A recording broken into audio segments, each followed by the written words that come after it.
Alright guys, welcome back to VALORANT News. The VCT Masters Madrid format has been officially revealed, as have all of the first round games in the Swiss system format they are introducing for this event. Sentinels will play Heretics in the very first round, a massive game and massive clout match as well, especially because Heretics are in some ways going to be the home team there in Madrid. Very much enjoyed your thoughts in the comments below. Hit the like button if you enjoy. Subscribe if you're new as always. I would greatly appreciate it. First of all though, we do have some roster drama to discuss just after we mention that there will be, as there always will be, another agent coming soon into the game. Officially going to be revealed, it seems, during the Masters Madrid final. So not that long away, to be fair, until we're going to see what the next agent in this game is going to be. Of course, there's been some teasers, but we'll see how this goes over time. However, we've got some roster drama. We know that teams, franchise teams, are making changes right now, we believe. Cloud9, we're pretty sure they're making some moves. Of course, we know about Bleed making some moves. No crazy updates on that yet, at least as a recording. But there's also big drama in Tier 2. And this is the way that the format down there works, that certain teams get the spots for challenges, certain teams don't. So as Leah says, after qualifying to challenges with the Thinking Men, I was offered a trial with another team that had an org guaranteed. They chose to go with me, handed me a contract, and then decided to drop me last minute when the deadline is today. Now, this is a story as old as time in the esports world, unfortunately, that a player will get, brought in, they'll get told, oh yeah, we're getting it all sorted, and then on the day of the roster lock, when that player therefore has no other options, they drop them and get rid of them. So, it wasn't a Thinking Men thing, right? I know that Leo was kind of commenting on that and saying, like, it wasn't, it wasn't on those guys, because at the end of the day, if you're going to get offered a salary to play for a team versus no salary to play for a team in challenges, it's pretty obvious what you're going to try and do. The issue is that due to the roster lock, he's gone from having a spot guaranteed on Thinking Men to now having no spot in challenges at all and struggling to find his next step, really. So it was spotted that Lear was playing with these guys, which was effectively going to be the TSM team again, right? The TSM core making a return. That's what apparently is happening right now, that TSM is going to be back in business. With Gen.G, Poised, Seven, and then Sim, and everything happening here. So Leah was spotted playing with these guys, and that seemed like it was going to be pretty much a done deal. We even get Clear in the replies here, very much indicating that it's TSM related. As he says, mid situation, Clear solos them, right? So yeah, team, solo, mid, if you guys aren't familiar with that whole situation. GMD as well says, should I say something about this? Because of course the TSM guys, as it's going to be, they don't agree with Lear's assessment of the situation here. So there's lots of drama on both sides of this argument really on exactly what has been happening behind the scenes. So this is basically what happens. Paint then says, to everyone who thinks we're the ones who dropped Lear, you're mistaken. So this, of course, from the Thinking Men guys. He had a paid opportunity arise. He was snaked out of it by some individuals that may have already done it before. It's shameless, shows the bad side of esports, straight up unacceptable. So that's Paint's perspective. Then Mr. Funhaver kind of comes through with his analysis of what he's heard behind the scenes on what happened here. Although other players disagree with this kind of rundown of the information. So he says, TSM is coming back after leaving for 8 months. Crazy that it was really 8 months ago when the challenger scene ended, and it's just starting again. Wild, really. They get some players from their old core. Poised fake retires, comes back, and they drop Screwface after the qualies are done, nearly screwing him out of challenges. Then there's Clear, dropping him for a core TSM player based on the rules, then picking him back up, then dropping him again. Now they try Leah, telling the spot is his. At the last second, they drop him, leaving Leah without a team in challenges after going through both qualifiers and earning the spot, and basically just clowning on these TSM guys and saying that they're terrible individuals, they keep screwing over players. So that was his assessment, but of course Poised rather disagrees with this and says nobody fake retired, the roster of Screwface wasn't to the standard that I'm used to, and therefore we made a change. So, I'm not going to read through every single tweet here, but I'll just share them if you guys want to kind of go through and see Poised response to this whole situation. He did actually explain a little bit why they got rid of Leah, because as they say here, we had less than 4 days to trial Leah, make a decision. The team decided it was best to put me on a role I've never played and pick up somebody very experienced with having a young team. Basically saying they weren't happy with the way that it was going with Leah, and,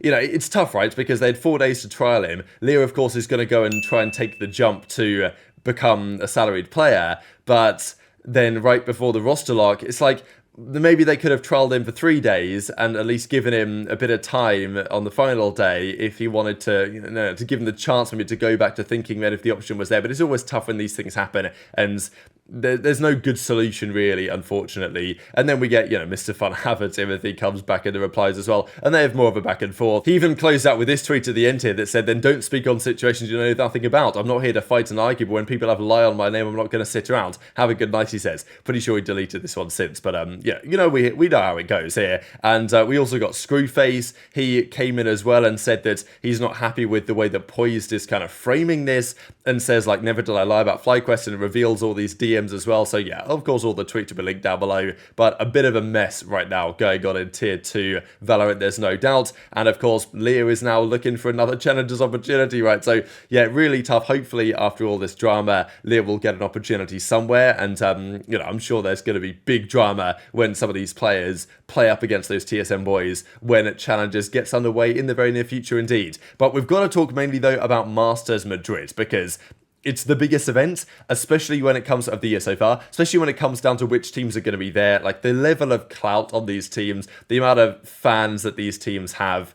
KC versus Sen would be mind-blowingly big, and, well, we'll see if it happens. It could well happen based on the present strength of those rosters as it stands. These, by the way, are the players making their international debut at Masters Madrid. Of course, John QT is among them, but most other players from different teams, really all around the world as well. Like, there's barely a flag here which is repeated, which is actually really cool to see. If Woot is there as well, but of course Rian's as well from that Heretics roster. But yeah, we can see a couple of guys. Martin, of course, is another good example here of KC, who's been playing particularly well lately. But the format is going to be really interesting for this tournament, and we'll see in a second who the round 1 games are actually going to involve. So yeah, Zelsis, of course, as he says, 3-2 versus Loud. Thought it was interesting that Jack Etienne was in the replies here, right? Because we know that Zelsis did the master plan, right? He joins Cloud9. Rumor has it that he was building their roster. He then decided to leave and go to Sentinels instead as a bench player, but of course he's managed to kick himself up a starting place, and clearly for very good reason, based on what we have seen over the last few days here, with them winning the Americas and arguably cementing themselves as the team to beat in World Valorant for the time being, especially because Fnatic is now not looking like their former selves and isn't even there at Masters Madrid in a few weeks' time.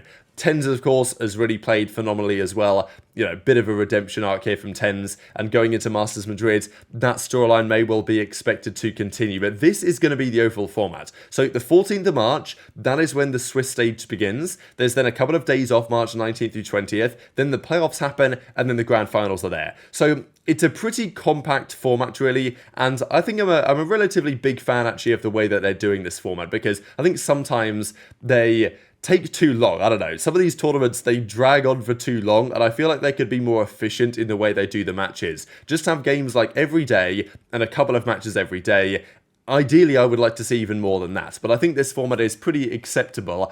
I do think that the decision to use Swiss system here is a little bit confusing on just having 8 teams. Swiss works the best with 16 teams, in my opinion. To use it with 8 teams, it's effectively a glorified double elimination bracket. But basically here, 2 matches per day, every day for quite a few days to determine the 4 teams of the 8 that go to the playoffs. And then the playoffs, of course, happen on March 21st through to the 23rd. So yeah, this is the overall schedule if you guys are unfamiliar with it as it sounds. And of course, we'll discuss the matches in detail here in just a couple of seconds. But worthy of note is this format. So this is Swiss system. If you guys aren't familiar with this, you play a round 1 game where both teams are 0 wins, 0 losses. If you win, you move to the 1-0 pool, where you play another 1-0 team. If you lose, you go to the 0-1 pool, and you know how it goes from there. If you go 2-0, you qualify. If you go 2-1, you qualify, and then it's GG. Now, I think this works best with like 16 teams, where you play multiple rounds, and it's first to 3 wins goes through, because first to 2 wins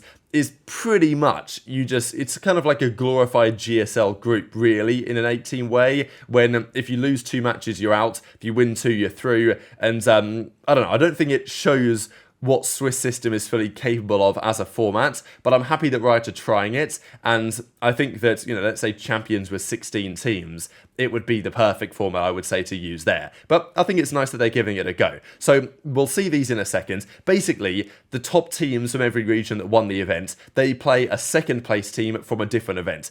And again, I really wish they'd done the draw live. I don't really see why they don't need to not do this. Everyone would love to see how they're coming up with their first round games, because otherwise people are going to say, well, is it random, or have they designed these games for viewership reasons? And we'll discuss that in a second. But of the 8 teams after the Swiss system, only 4 will be there. Those that go 2-0 and 2-1, they'll go straight through to the playoffs. And of course, I imagine a 2-0 team will play a 2-1 team with however they are going to determine that. And thankfully, the playoffs, by the way, is going to be a double elimination bracket. So it's not going to be like the playoffs of the kickoff, where it's single elim, best of 3s.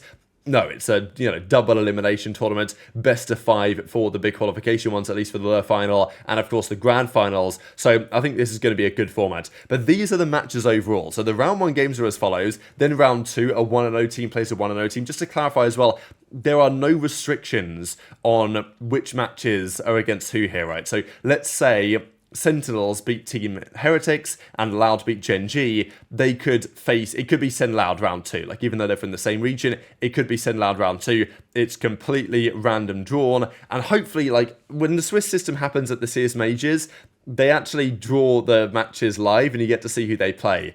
I really hope they do that here as well, rather than just say, oh, well, we randomize it and therefore it's Sen v Loud or whatever. But of course, for that game to happen, they both have to have the same result here. So it's Gen.G Loud round 1. It's Edward Paper Rex, a match that we've seen so many times. That's not happening again. Sen play Heretics, which, to be fair, of all the first round games they could have got, I mean, I don't think that's a bad draw for them. It's always going to be interesting to see how these teams are going to fare internationally, because we just don't know how good some of these teams are compared to others. But Heretics have been very impressive, of course. Yes, KC looked really good. And KC, again, they get a lovely first round game, really, against FPX. That should be the game that you want in the first round. So KC are going to look pretty nice to go, I would say, to the 1-0 pool. But it's early days. Those are the first round games. But of course, yeah, Benji Fishy, Heretics, they're going to be, I mean, what a team those guys have turned into recently. Of course, Spanish organizations, that's exciting, versus Sentinels, round 1. So yeah, Benji Fishy looking forward to it. Hi, Sentinel, he says. Zelta says hi, Benji Fishy back. So looking forward to that one. The fact that PaperX and EDG are meeting up again is pretty funny. And also, this is pretty wild. Every time they've played, they've had a different roster. Champions 2022, Benkai was there at the time. Masters Tokyo last year, Cigarettes was there. Champions something was there. And this time it's going to be Monies in that position instead. But very much intrigued to your thoughts on all this stuff in the comment section below. Hit the like button if you enjoyed. Subscribe if you're new. Take care. And I'll see you next time.